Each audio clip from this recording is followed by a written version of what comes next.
એ કીસુ તું છે ને મારા માટે જમવાનું હવે ઓછું બનાવજે, મારે છે ને ડાયટિંગ કરવાની. એવું મમ્મી? લે વાહ, આ તો તમે બહુ સારો નિર્ણય લીધો.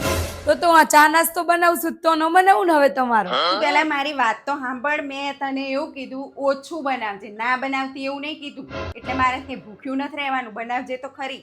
અરે મમ્મી, મને એમ કે ડાયટિંગ એટલે ખાલી સલાડ ખાવાનું હશે તમારે. ઓછું એટલે છે ને એવું કરજે, છે ને સવારે ચા જોડે છે ને 4 થેપલા બનાવવાના અને બપોરે 4 રોટલી ને થોડાક દાળ ભાત કરવાનું, થોડુંક સલાડ ખાઈ. પછી સાંજે તો છે ને ભૂખ્યું ના રહેવાય, એટલે આખો દાડો ભૂખ્યા રહ્યા હોય અને પછી રાતે કેટલી ભૂખ લાગે, એટલે એવું કહેજે રાતે છે ને પેલું બધા શું બનાવે, ઉપમા અને બટાકા પૌવા ને વેજીટેબલ ખીચડી ને ફાડાની ખીચડી ને એવું બધું બનાવજે. પણ છે ને થોડું જાજુ બનાવજે, એટલે છે ને રાતે આખી રાત પછી ભૂખ્યા પેટે મને રાત ના જાય, એના કરતાં ખાઈને હુઈ જવું, ચિંતા નહીં.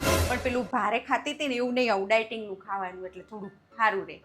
મમ્મી આને ડાયટ કહેવાય યાર? અરે ઓછું તે ઓછું જ કહેવાય ને. સવારે હું છે ને ચા જોડે 7-8 થેપલા ખાઈ જતી હતી, એને બદલે હવે 4 જ ખાઈ. અને બપોરે ખાવામાં છે ને હું 8-9 રોટલી ખાતી હતી, એને બદલે 3 કે 4 જ ખાઈશ. અને આટલા બધા દાળ ભાત ખાતી હતી, હવે એ નહીં ખાઉં. ભાઈ સાંજે તો તને ખબર જ છે ને, ભાખરી ને ખીચડી ને કેટલું બધું, પછી કોકવાર વડાપાઉં હોય ને બટેકા વડા હોય ને ગોટા હોય ને એવું બધું ખાતી હતી. હવે એવું નહીં ખાઉં, હલકું ફૂલકું ખાવાનું ખાઈશ, એટલે એને ડાયટિંગ જ કહેવાય. આના કરતાં તો ડાયટ ના કરવું સારું. શું કીધું?